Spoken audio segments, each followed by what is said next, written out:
وما قدر اللہ حق قدرہ والارض جمیعا قبضتہ یوم القیامۃ والسماوات مطویات بیمینہ سبحانہ وتعالی عما یشرکون ونفخ فی الصور فصعق من فی السماوات ومن فی الارض الا من شاء اللہ ثم نفخ فی الصور ثم نفخ فیہ اخرى فاذا هم فیہ ینفرون واشرقت الارض بنور ربها ووضع الکتاب وجیء بالنبیین والشہداء وقضی بینہم بالحق وہم لا یظلمون ووفیت کل نفس ما عملت وہو عالم بما یفعلون صدق اللہ مولانا العظیم۔ حضرات سورہ زمر کے یہ 7ویں رکوع کی اختتامی آیات ہیں۔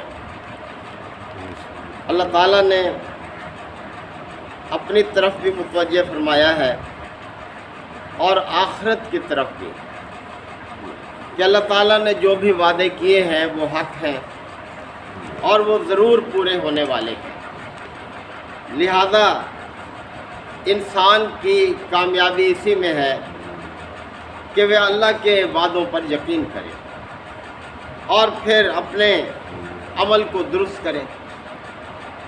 تو فرمایا کہ وما قدر اللہ حق قدرہ، لوگوں نے اللہ کی وہ قدر کی ہی نہیں جس قدر کا وہ مستحق ہے۔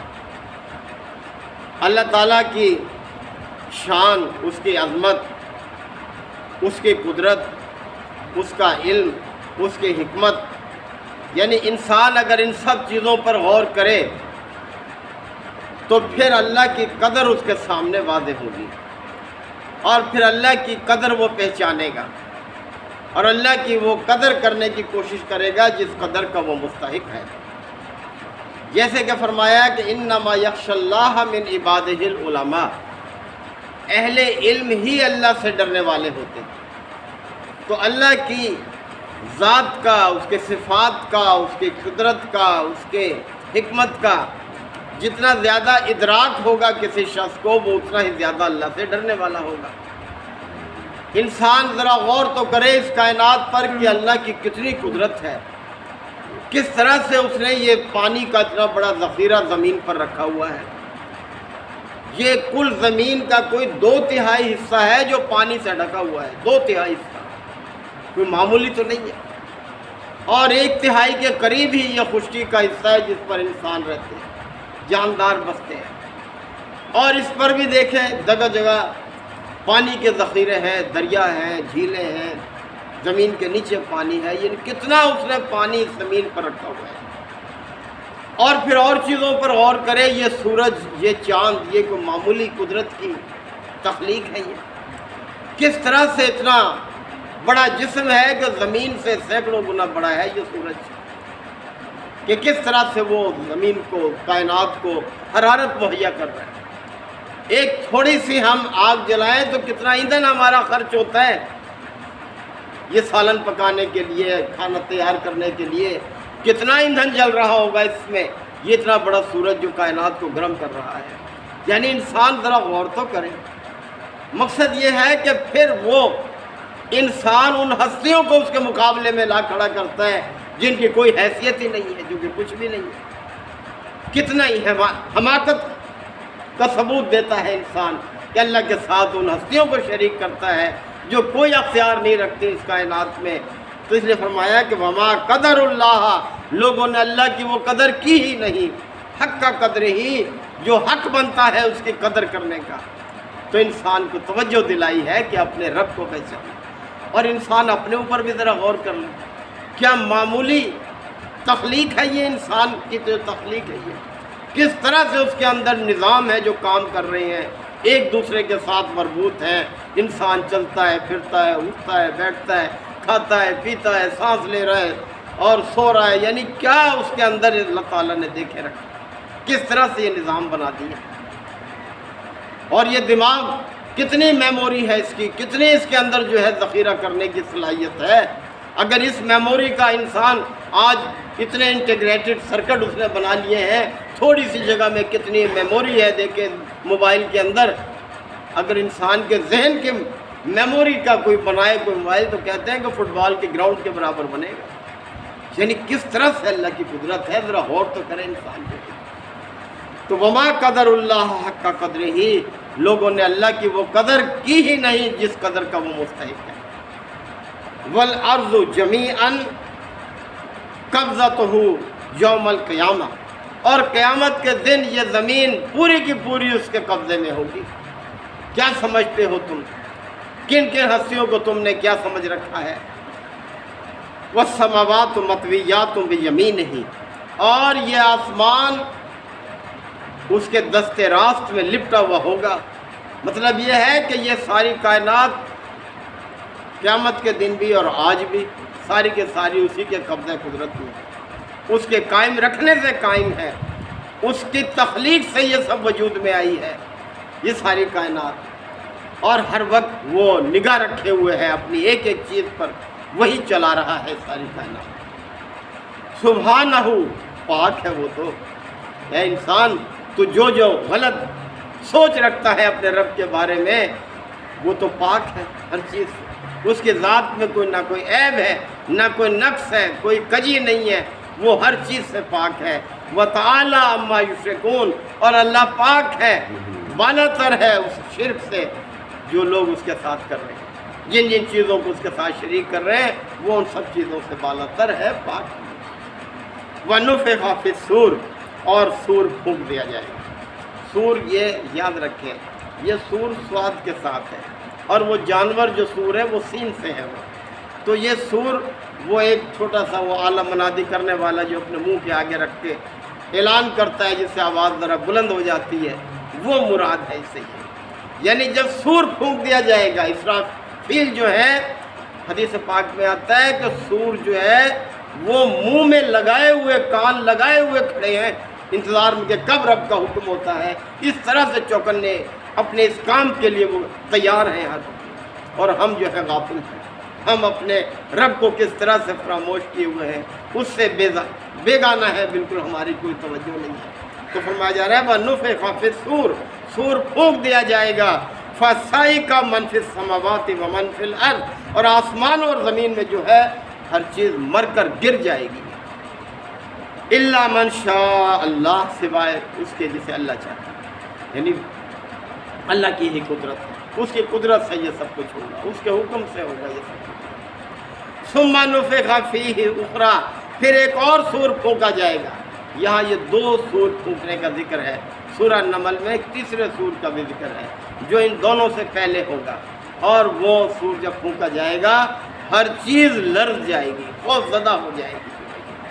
تو فرمایا ثُمَّ نُفِخَ فِيهِ أُخْرَىٰ، پھر ایک اور سور پھونکا جائے گا، فَإِذَا هُمْ قِيَامٌ يَنظُرُونَ، اور یک سب اٹھ کھڑے ہوں گے اور ایک دوسرے کو دیکھ رہے ہوں گے، ارے بھائی یہ کیا ہو گیا، اب تو یقین نہیں کر رہے۔ اللہ تعالیٰ کے ہر پیغمبر نے انسانوں کو یہ خبر دی ہے کہ دیکھو دوبارہ پیدا ہونا، اور ایسے کہ ہمیشہ کے لیے پیدا ہو، جزا سزا ہونی ہے، حساب کتاب ہونا ہے، اور وہ وقت دور نہیں ہے، بالکل سر پہ کھڑا ہے یہ وقت جو ہے۔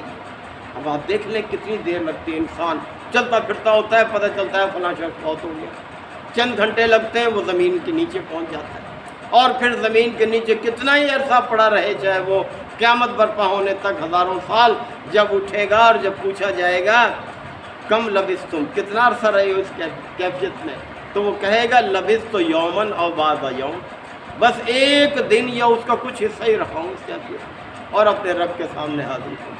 تو محترم بھائیو، یہ قیامت، یہ حساب کتاب دور نہیں ہے، بالکل ایسے ہے جس کے سر پر کھڑا ہو۔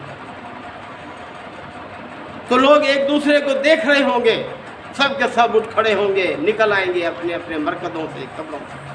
وَأَشْرَقَتِ الْأَرْضُ بِنُورِ رَبِّهَا، اور یہ زمین اپنے رب کے نور سے روشن ہو جائے گی، یعنی پھر یہ چاند سورج کا نظام تو ختم ہو چکا ہوگا، یہ زمین جو ہے یہ چٹیل میدان ہو جائے گی، جیسے سورہ کہف میں فرمایا نا وَإِنَّا لَجَاعِلُونَ مَا عَلَيْهَا صَعِيدًا جُرُزًا، ایک روز ہم اس زمین کو چٹیل بنا دینے والے ہیں، چٹیل میدان، یعنی زمین میں جو کچھ بھی ہے سب ہموار ہو جائے گا، یہ اونچ نیچ ختم ہو جائے گی، یہ پہاڑ، یہ نشیب، یہ سب، اور حشر اسی زمین پر ہوگا، یہی حساب کتاب ہوگا اسی زمین پر، اور یہ زمین گواہی دے گی انسان کے اعمال کی جو اس نے زمین پر کیے ہیں۔ ذرا سوچ سمجھ کر انسان چلے۔ تو انہوں نے فرمایا وَأَشْرَقَتِ الْأَرْضُ بِنُورِ رَبِّهَا، اور یہ زمین اپنے رب کے نور سے چمک اٹھے گی، روشن ہو جائے گی یہ۔ وَوُضِعَ الْكِتَابُ، کتاب سے مراد یہاں اعمال نامے ہیں، اور کھول دیے جائیں گے اعمال نامے، انسان کے سامنے لا کر رکھ دیا جائے گا اس کا اعمال نامہ۔ اور جیسے ایک اور مقام پر فرمایا، اللہ تعالیٰ فرمائے گا اقرا کتابک، پڑھ اپنے اس کتاب کو، کفا بنفسک الیوم علیک حسیبا، آج تو خود ہی کافی ہے اپنا حساب لینے کے لیے، دیکھ اس میں کون سی باتیں لکھی ہیں۔ انسان پہچان لے گا، انکار نہیں کر سکے گا، ہر عمل کو پہچان لے گا کہ ہاں یہ بھی میں نے کیا، یہ بھی میں نے کیا۔ تو ذرا سوچ سمجھ کر اعمال انجام دو، کس طرح سے اعمال نامہ ترتیب دیا جا رہا ہے، لکھا جا رہا ہے۔ تو یہ ہے کہ وَوُضِعَ الْكِتَابُ، اعمال نامے کھول دیے جائیں گے، سامنے لا کے رکھ دیے جائیں گے۔ وَجِيءَ بِالنَّبِيِّينَ وَالشُّهَدَاءِ، اور نبی اور گواہ سب حاضر کر دیے جائیں گے، ہر امت کا، ہر قوم کا پیغمبر اور گواہ جو ہیں وہ سامنے آ جائیں گے، موجود ہو جائیں گے۔ وَقُضِيَ بَيْنَهُمْ بِالْحَقِّ، اور لوگوں کے درمیان فیصلہ حق کے ساتھ چکا دیا جائے گا، حق کے ساتھ۔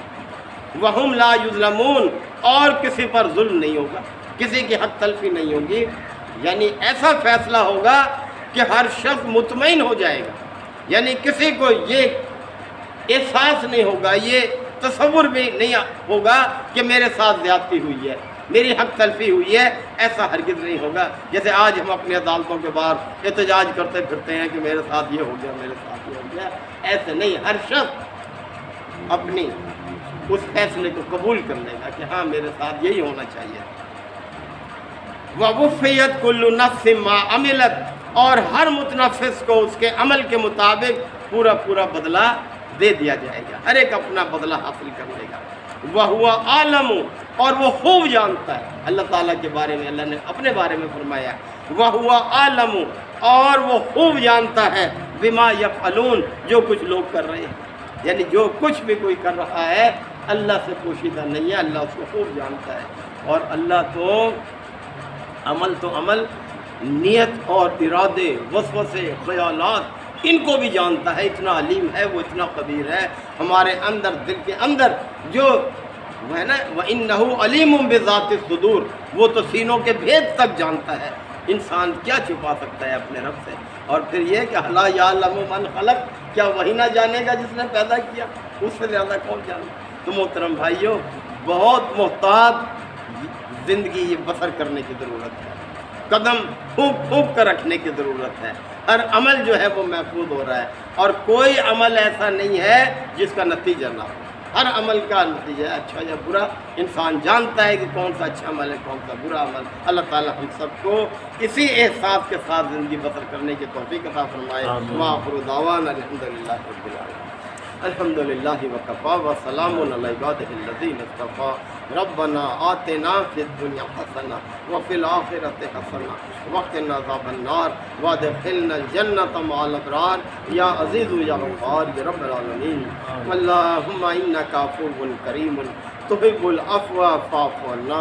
اللہم من احییتہ منا فاحیہ علی الاسلام ومن توفیتہ منا فتوفہ علی الایمان۔ یا شافی الامراض اشف مرضانا ومرضى المسلمین۔ یا قاضی الحاجات اقض حاجاتنا وحاجات المسلمین۔ اللہم اعز الاسلام والمسلمین۔ ربنا تقبل منا انک انت السمیع العلیم وتب علینا انک انت التواب الرحیم۔ صلی اللہ تعالی علی خیر خلقہ محمد وآلہ وصحبہ اجمعین۔